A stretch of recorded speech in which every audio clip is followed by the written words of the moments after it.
This was the scene on Tuesday afternoon at the displacement area of el-Mawasi in Rafah. Tens of thousands of starved Palestinians thronged to the place where the so-called Gaza Humanitarian Foundation had set up food distribution points. We were made to queue inside fence lanes 1 metre wide and 20 to 30 metres long each. After an hour and a half, my turn came and I was handed a box.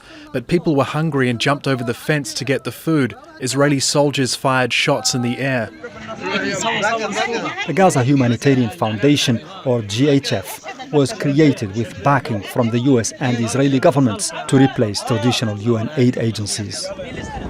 Israel accuses Hamas of stealing the aid from civilians and says the new distribution model is meant to prevent that. But UN agencies are critical and have refused to work with the new organization.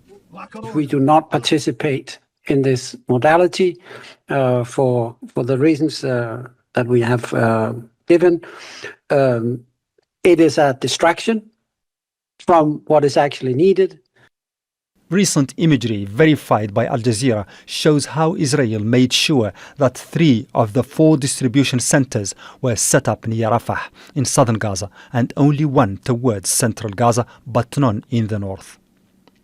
Al Jazeera has also obtained images showing the inhumane manner people were squeezed into tiny spaces while queuing for aid. The motive behind the plan, according to critics, is to force people in northern Gaza to move south to obtain food, but once south, they may never be allowed to return to the north.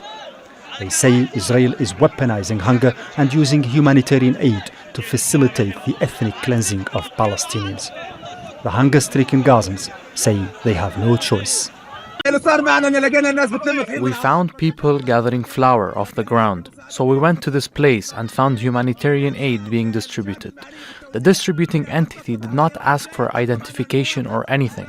They just asked for citizens to take the boxes. It's been over 88 days since the crossings were closed, and we are suffering from severe famine. On Sunday, the executive director of the controversial US-Israeli agency resigned, saying the mission couldn't adhere to humanitarian principles. But despite international opposition and the chaos it has already created on the ground, there is no indication Israel is about to abandon its plan. Mohamed, Vall, Al Jazeera. Tareq Abu Azzoum is outside central Gaza's largest hospital in Deir el-Balah. Tareq, there's very little water or electricity in Gaza, even if people were able to get supplies. How does that affect how much they're able to use? Well, Rob, even when people here manage to get their hands on humanitarian supplies, the lack of water and electricity, in fact, turn these supplies into limited use items, if not completely unusable altogether. Let me just give you a sense of what that means here on the ground. It's very impossible to cook any dry food in Gaza, including lentils, rice, or even pasta without having water. And if you had water, you would need also electricity or fuel source, which have been both completely cut off entirely from Gaza. And people started recently to resort to completely burning scrap wood or plastic in order to make fire, and this has been completely very dangerous and unsustainable. So it's not just about bringing aid to the Gaza Strip, but what might come next. I mean, here the numbers of aid trucks that were sent to the Gaza Strip over the course of the past week remain nowhere close enough to meet the very wide-scale starvation here in Gaza. And basically, the Israeli systematic military acts on the ground that include the destruction of civilian infrastructure, all kinds of electricity networks in Gaza, and the systematic ban of water flow to the territory, also adding layers and layers of complications regarding how aid will be used in Gaza, because families have run out of all cooking gas, and recently they started to walk for long distance in order to get one meal per day, and at the same time they started to rely on the sole desalination water plant in Gaza that currently is operating by the solar panels after the Israeli latest decision to cut off the sole electricity line that is feeding the entire desalination plant there. So Gaza is still engulfed with a very soaring humanitarian crisis, and families on the ground still navigating unthinkable circumstances in order to survive the next day, Rob. Tareq, not only are they facing a humanitarian crisis, of course the Israeli attacks are continuing. There have been more of them in the last 24 hours. Just talk us through what the latest attacks have been.